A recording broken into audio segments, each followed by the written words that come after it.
All right, it's official. I am hooked on this place. This is Hell's Half Acre, just west of Casper, Wyoming. It kind of feels like a small pit or canyon on the approach, but as soon as you step inside of it, it opens up to this completely other planet. In fact, if you have seen the 1997 movie Star Trooper, this pit, Hell's Half Acre, actually way back up the pit that way, is where they filmed the big battle in that movie against the alien bug things. And it totally makes sense because this is like being on another planet out here. I don't know if you can see, but somewhere on the ridge behind me is where we are camping. That is where the girls are.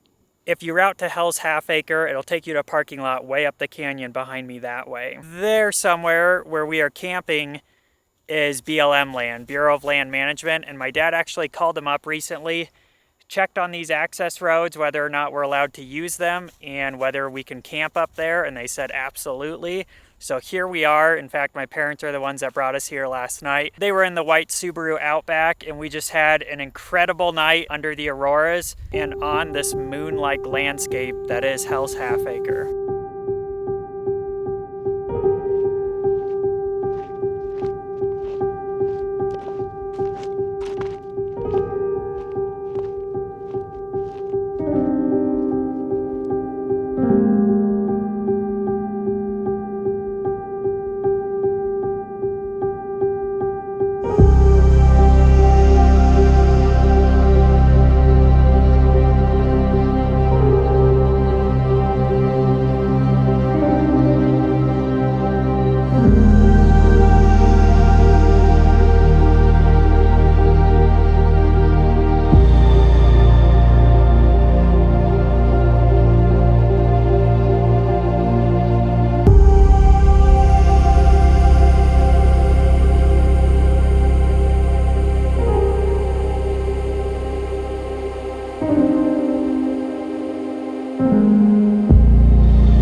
Found my new black shoes while cleaning out the bones left in my closet. They were there with a bad excuse.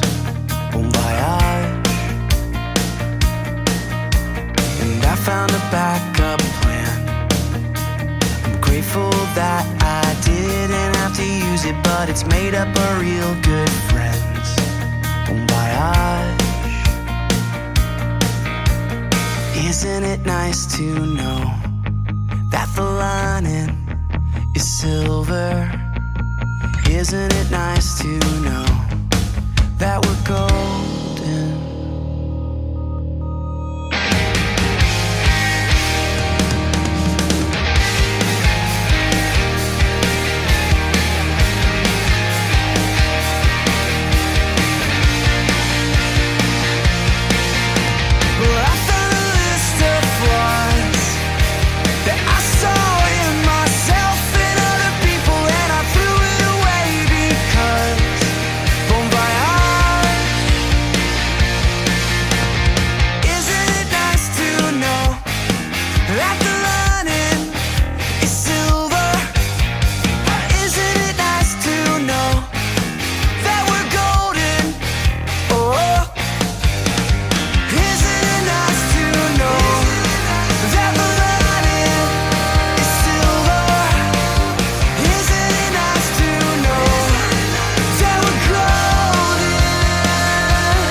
existed, it just needed to be set free.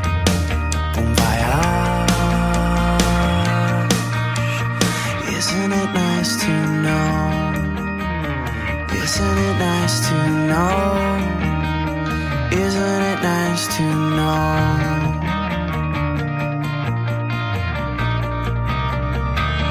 I feel like this campsite is the culmination of our overland min-maxing. We've got our stuff out here. We've got the fire going. I've already got my bed. Everything's set up in my tent over there. I went ahead and set up the diesel heater. It's not really cold enough that we would typically use it. However, Affinity has been feeling a little under the weather, so in case they need that tonight, it is ready to go. I moved the fridge outside of the car to draw less power because it is cooling off pretty quick out here at night. I'm not too worried about the food because it's a very sealed. Already got our kitchen station set up. Don't worry, the food will go in the car. Already got my shower station here. Water tank for our showers is already outside because as soon as the sun comes up, it'll heat that up real quick for us. And then if we do run the fridge power station dead overnight, we've got the solar panel facing directly at sunrise. That means usually by 9 a.m. we have 50% charge on our fridge power station. I've got my workstation all ready to go. Batteries charging like crazy. I'm running the car to kind of get a head start on all of that. How you doing? Okay. Likes the new fairy lights. And a little movie party with the new fairy lights. Awesome. But she seems to be doing a little better.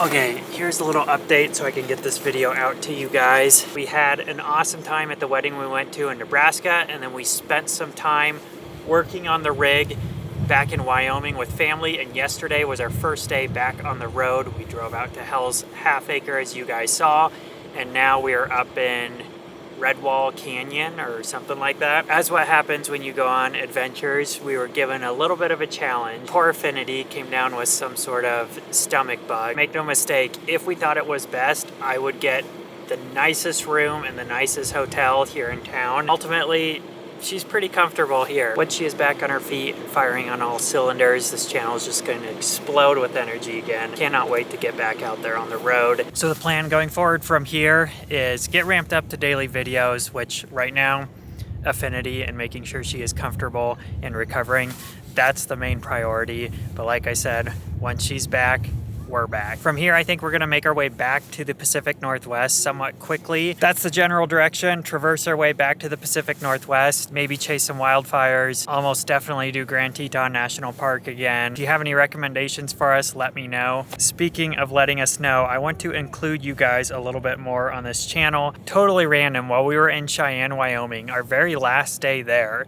somebody approached us at the botanical garden of all places, super cool guy with 2 dogs, and asked if I was Tyler with the Crosstrek, and I was like, yes. He's like, hey, I follow your channel, and he showed me some photos. He has a super cool Crosstrek he's had for longer than us. I think he said 2018, they were just getting new tires. Kicking myself because I didn't get a name or exchange contacts. I mean, I don't really have other socials to exchange. I should do that. But I'm kicking myself because we'll be back in Wyoming. I'm pretty sure he's there. He said he drives to Nebraska every day. In fact, he saw us driving back from Nebraska. It's so bizarre that he saw us twice. Once in Nebraska, once in Wyoming. That just blows my mind. There's probably less than 1,000 people that aren't family and friends watching these videos. If you are watching this video, thank you again. Please post a link to any of your socials that have your blue Crosstrek in it down below. We'll be spending a lot more time in Cheyenne, Wyoming, so it'd be awesome to connect and go do something with our Crosstreks. I'm gonna try to respond to some comments randomly in all of our videos going forward, just to include you guys a little bit more. John Ayers, hey Washington, said, we watched you guys on our TV tonight. Wow, such amazing beauty at your campsites. I'm always a little bit sad making these videos, knowing that most YouTube videos get watched on a little cell phone screen. The fact that you gave us the TV treatment for our videos, that means a lot to me. Spencer Hogg said a lot of incredibly nice things and ended with, if you ever make it up to Canada, Alberta, and want to link up for some trails, the Crosstrek would do great. I actually replied to this comment, but we will definitely be in Canada sooner or later. I absolutely love Banff. Definitely want to do the drive from Washington State all the way up to Alaska through Canada, so sooner or later. Wolf Overland says, this lifestyle is all about the contacts as well. If you guys are ever on the East Coast, Georgia, South Carolina, North Carolina, hit me up. It can be a tune-up, oil change, show you my favorite spots.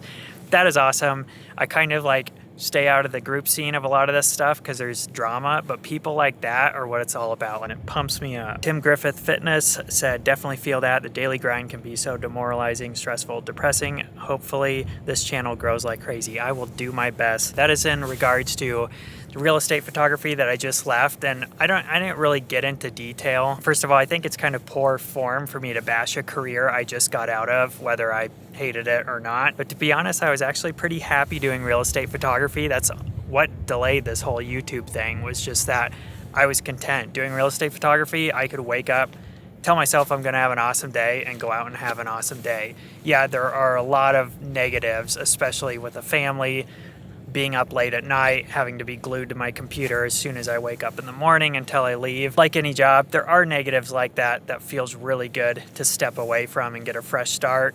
When I reflect back on our day through the footage I shoot for these vlogs, I just feel so much more fulfilled creating content like this than I did shooting empty houses. Last one here, Wildfire Creations asked a bunch of questions about my gear. I'll try to do more gear related stuff, filmmaking related stuff for you guys. But one of the lenses I mentioned was a Helios 44-2 58mm lens. It is a retro Soviet Russia lens that they mass produced and was known for its poor optical quality, if that makes sense. Fast forward to this modern age, all of our lenses, all of our glass are so optically perfect that we are now going back in time to try and get more character out of our gear. I mentioned the Helios 44-2 because a lot of times when people pick up filmmaking, everyone says get the nifty 50, which is a lot of bang for your buck. But I would argue that old film lens, which can be purchased off Etsy or eBay, adapted for your camera for, I would say between $100 to $200, that is gonna produce a much more unique look. I'm gonna do a full video on that when we are out in some epic location that I think would showcase it really well. But anyway, I bring all this up just as an excuse to show you some clips I shot at the wedding we were at with that lens. It'll show you what makes that lens so unique, which is the swirly bokeh in the background. Pay attention to the blurred out background in these shots. You'll see it has a very unique, distinct look that gives your subject almost a 3D pop. Something that's really desirable now that we have these flat, perfect lenses. Anyway, I could talk forever on this stuff. Whole video on that lens coming up soon. For now, you guys are caught up to where we are at. We will be starting up the next video right here in Red Wall something or another, Wyoming. We'll see you guys in the next one.